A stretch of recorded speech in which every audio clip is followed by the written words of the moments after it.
Hi everybody, and welcome to week 7 of UDL Chat, i.e. Book Club. This is Tuesday's video. There will be a video on Thursday as well. The book we are reading is Universal Design for Learning, Theory and Practice, and you can get a free multimedia version of the book on the cast.org website. The chapter that I am talking about today is chapter 6. Designing for All, what is a UDL curriculum. And as I said last week, I was breaking this into 4 components. So last week I did goals. Today I am doing assessment. And I actually had this video recorded last week. I recorded it when I recorded the goals ones. And I am so happy that I decided to do it in the 4 sessions, because I went to the UDL Designing for Equity conference, and there was a session that I went to on assessment, and it was called Why Should I Care? Designing for Assessment to Engage Students. And it was absolutely fantastic, and it fit in beautifully with what this section of chapter 6 is talking about on assessments, but it brought a new perspective to it for me as well. So I'm going to kind of go in and out between the two while we're chatting today. And just to start then by saying that in this chapter and in the curriculum component of assessment, from a UDL perspective, it is looking at formative assessment and that ongoing assessment as a process and not as a product. And from a UDL perspective, it is really looking at assessment as curriculum performance and not student performance, which is fantastic. And everything we talk about in terms of UDL is always student centered. So when you first hear that, it sounds wrong. It sounds like, curriculum focus. I thought you said everything was like about the student and the learning coming first, but it is curriculum focused in terms of performance. And we know assessment is all about performance. It shouldn't be. But a lot of the time that's what it comes down to. So when we start thinking about formative assessment as being a tool for learning and teaching, and not assessment in general being a tool for just testing a student in that moment in time, it makes sense that you are looking at it from that perspective of how well is the curriculum doing for my student, and how well is the curriculum doing in terms of engaging my student and allowing my student to show how well they're doing, how they understand this, how they can demonstrate their skills in this area. And actually another thing that came from the conference, I'm going to go on tangents today, I'm sorry, it was just absolutely fantastic. But I'm always saying that UDL is about enabling the students to be the best that they can be. And I love that. I love the best that they can be. And in assessment, when you're talking about it, you need to put in the options so that they can be the best that they can be. But actually, at the conference, they start talking about enabling students to be their true selves and to be their full selves. And I really sat back and I thought about that. Because to be the best they can be it can actually still be like sometimes us as educators putting something on them. And something else that came up in the conference was that sometimes, purely down to our good intentions, that we try to fix the students in terms of developing or even forcing knowledge and skills on them in the hope that it will give them access to a mainstream class. And it's that forced aspect of it, and how necessary is this and what are they really gaining from it. And that's really important in terms of when we start thinking about how we're assessing them and what are we assessing them for. And are we assessing them to be someone or something that we want them to be? Outside of us wanting them to be happy and enjoy learning, but us wanting them to have access into the mainstream class, or us wanting them to being seen as academically able as their class peers, rather than us wanting to see their true selves and their full selves. So if we think about UDL in general, sorry, a tangent there, if we think about UDL in general about that, when I talk about assessment, it's really going to make sense, particularly in terms of formative assessment, looking at the performance of curriculum and not the performance of student. Because if we are assessing by design, and everything about UDL is design and intentional, that should allow us to see where students are falling down and to look at the curriculum to see why they are falling down in that area. And that brings us back to what is the intention of the assessment, and what are we trying to assess, and why are we trying to assess it? Are we assessing skill? Going back, you'll be sick of me going back to the writing versus the structuring of a story or the expressive language. What is the assessment about, and what is it testing? What is the assessment assessing? What is it for? And have we been clear in it?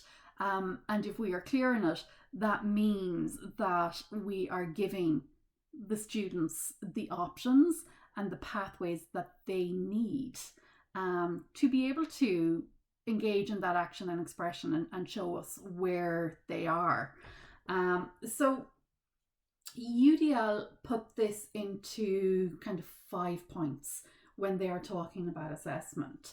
And the first one is that it's an ongoing, and it's focused on learner process. So it should be focused on curriculum performance, but also on learner progress, and how the learner is doing within that cycle of work, or that module of work, or within the journey to that end goal or that end learning outcome. And that if we are thinking about that, it means then that we can provide options, whether it be project work or portfolios, self-assessment. We can put all of that into the journey of the assessment, so that we can, it's mapped out, and it's clearly mapped out, and it's not just mapped out for us as the educators, but it's mapped out for the learners themselves, so that they can go through the self-assessment process, as well as hearing what we have to say about it. So again, it's that co-construction, and that co-assessment, and a self-assessment of the work as they're going along. And that brings us on to then, what are we measuring? And we need to measure both the product. So there is an end goal in every formative assessment, or absolutely in every summative assessment. There is something that we are checking to see how the student is doing on.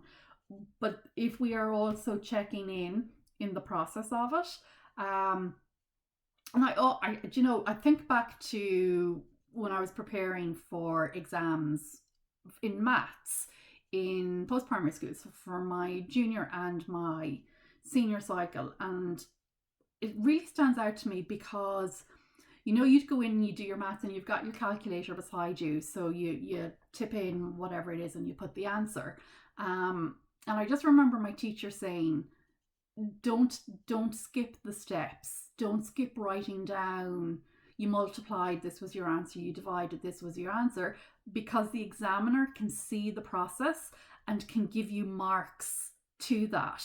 So if there's 10 marks for a question, and you do everything on the calculator, and you don't record that process, and you get it wrong by one figure, you get no points. But if you've done it and there was 3 steps and you made a miscalculation at the last step, you're getting your marks for the other two steps. Now, this isn't about marks. That's just to kind of give you a concrete example. This is about you seeing where the learner is in the process. So going back to the maths example, if it wasn't about marks, if the teacher can see then and work through with the student, okay, process step one, completely understood that this was multiplication and this is what they had to do. Fantastic. Step two, yes, this was whatever it was, we're clear here. Step three, no, they added when it should have been a subtraction. Why was that? Was it the language of the question? Was it an area where they are not 100% sure about? And to have the conversation then and the check-in about that. But it's not they got zero. It's not that they didn't know anything. It's that you've actually set that baseline for yourself and your student to continue that learning journey. And I just think that is so, so important. And it goes back to then the assessments being flexible, putting in those options to your steps, putting in the option to use a calculator or not use a calculator, remembering to still write down the steps. The choice of, if we go back to the writing, that you give an oral story, that you give a PowerPoint presentation, that you make an iMovie. If it is about expressive language or creative expression, rather than the physical act of having to write something, you can embed those options. And I know I put in my my disclaimer in most of these videos. I know that in our system we have to prepare our students to do a writing test, and not just a writing test, a speed writing test. So this is about putting in those flexible options when and where you can, that is going to benefit them accessing those memories or those experiences that will support them in that final summative assessment that I know we hate, but that is there. But putting in those flexible options and just helping things stick will benefit. And yes, there will be a time where they just have to write, because you're not just going to wait a number of years and then say just do it in the exam. But if that is intermittent between flexible options, fantastic. And it doesn't mean that you exclude the written option from assessment, because there are students and that is how they process. And I spoke about that, my own experience through these when I've been doing the videos, that I process that the actual left from right movement really helps me process my thoughts. So it's not about excluding writing, because that's not the end goal here. It's about adding other options for the students who will demonstrate their understanding, knowledge and skills a whole lot better if they don't have to focus on the writing. So then they go on, and I love this. They go on about it being construct relevant. And again, what they're saying here is that focus and that intentional design, that you are very clear. So like when you're designing your lessons, that you are very clear on what it is that you want or that is needed as part of this, and that you are designing for that you're not just designing something that is so broad or so a la carte that the student, there's going to be too much there and they're not going to know what it is that you're looking for, or that it's going to be too narrow and it's going to be too confined. So think about, is the end goal to infer student knowledge? Is it about understanding or mastery of a concept? Is it about them engaging in their own strategic goal setting, cognitive abilities, executive functioning, all of these different things? And then to consider how you are going to plan it. Now, in the chapter, they do give a list of components that must be in place to accurately measure an assessment item construct. So I'm just going to read them out here. A student interacts with a stimulus, problem, question, or task. That very straightforward. We know that that is what we're designing. That is what a test is or an assessment is. The assessment item requires action related to the construct. So again, don't just put in writing for the sake of writing. Put in any other action that is related, and I'm going to say relevant to the construct as well. As I said, don't just throw in anything, be really, really thinking about it. The third one is that a student produces a response that is observable and measurable. Going back to the maths question and the steps, that is observable and it is measurable. If the student gives you an oral story for expressive or created language, again, that is observable and measurable. I know rubrics are becoming very popular. They're already there in higher ed, and I have heard of some post-primary teachers talking about putting rubrics in place for students that really answers those three questions: the student interacting, the action required, and the product as a response. And it's used very much in terms of success criteria for students. And keeping that in mind and keeping those three questions in mind, that the teacher then views the response and creates that score that they're creating, or creates the feedback that is required for this particular assessment. And being very clear in our formative assessment. So this isn't talking about our state examinations, but being very clear that this is an indicator. This is indicating by inference the student knowledge, understanding and mastery of the construct that has been set to be measured in this particular task. And by doing it that way, by making clear that this is an indicator, it is also a way of students building on it. Okay, so they can see, okay, this is approximately where I am. The feedback is telling me that I can do A, B, or C to build on this.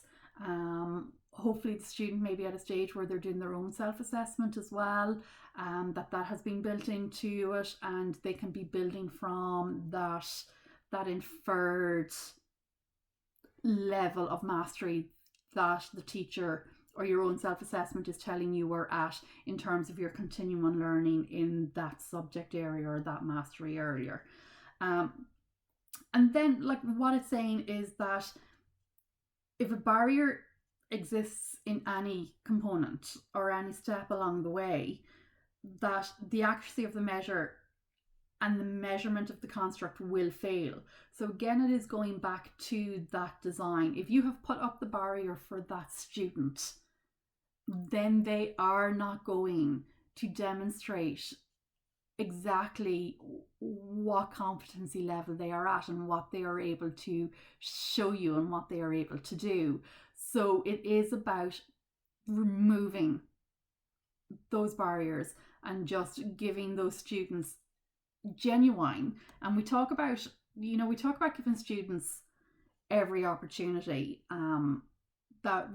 every opportunity possible. But actually, sometimes it's actually about giving them real opportunities and genuine opportunities, because what does every really mean? And again, it was something that was talked about at the UDL conference in terms of what's implicit and what's explicit.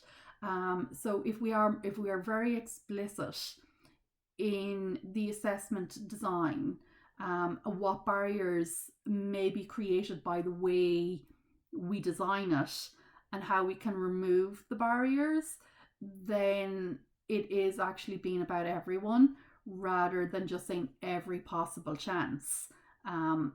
You can go in and you can say, okay, I've looked at this, I've interrogated it, I've thought about those 5 bullet points, and this task can be achieved through any one of these methods, and students will be equally able to demonstrate their knowledge, understanding, skills, mastery, whichever one they use. It doesn't actually matter which one they use, they still will be able to demonstrate. And that is what is making it universal. And then finally, and this is the one that really brings me back to the assessment, the why do I care session at the UDL conference last week, is that for assessments to be effective, students need to be actively informed and need to be actively involved in not just sitting the test and self-assessment, but that they can be involved in the setting of it in earlier discussions. And we talked about co-design or co-construction, whichever language you'd like to use, of the goals last week, but it is the same here, that there can be co-design. And actually, if you involve the students in early discussions, it reduces barriers of misunderstanding, frustrations, expectations. It gives students clarity on everything, and it gives them an opportunity to ask those questions, or if we're really evolved, pointing out that actually, teacher, you've put a barrier to me being my true self in that exam, and you can go back and you can revisit it and you can redesign it, because this is a process and it is responsive and it is evolving. And going back to the conference then, and this part about student involvement, what the people, there was 3 speakers this term. I'm only going to remember one name. It was Alison Pussy. But what they were talking about was this need to think about assessment from the student perspective, and it comes back to the involvement and having them involved in it, and really to think about testing from that standpoint with an equity head on, and an equity mindset, that if I am designing this assessment so that every student in my class is able to demonstrate how well they're doing, or areas where they may need extra support, then I have to do it from an equity standpoint, and I have to do it from a student perspective. And I have to remember that formative assessment is an ongoing process, and it's used by everyone. It's not just used by teachers and educators. Students use it even before we've taught it to them. They are kind of like, we're all assessing ourselves in different aspects of our life. So they are assessing themselves, and they are assessing their peers. And it's actually about us giving them the tools to do it effectively and meaningfully to support them. And what the authors said is that what we need to do is that we need to ask ourselves what it feels like to be tested, and that we need to do that from that affective or that emotional / engagement perspective, and that if we truly ask ourselves what it feels, particularly for those students who are marginalized, to have to face assessments, that we are going to gain so much more insight, that our assessments are going to be more equitable, and that it's going to meet its purpose. It's going to tell us something about our students so that we can support them. So what the 3 speakers at this conference did, so this is a part of a research where they are designing, I'm going to use the wrong words now, but designing a framework for assessment, for want of a better word, came up with a lovely grid for us to think about in terms of empathy for students. And it had, I'm going to share this with acknowledgement to the authors. This is not my graph. This came from the symposium, but it is like that placemat.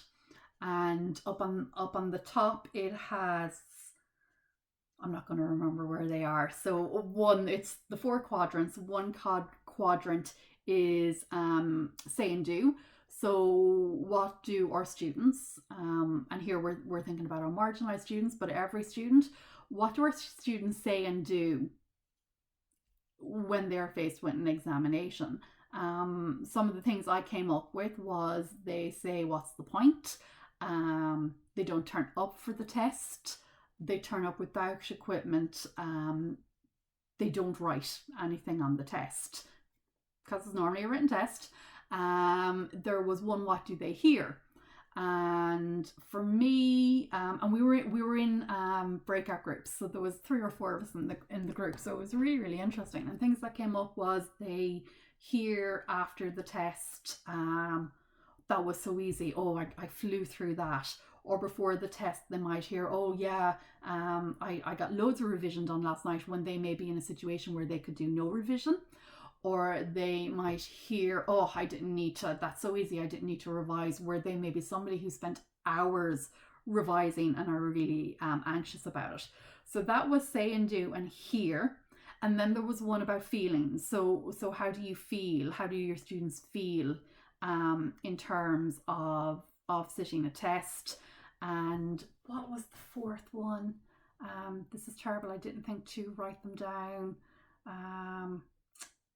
I did say and do, I did think, emotions, think and feel. Say and do, think and feel, hear, see. See was the other one. What do students see? So in terms of their environment, and in terms of sitting that exam. So it could be the person beside them sitting back relaxed because they know all the answers.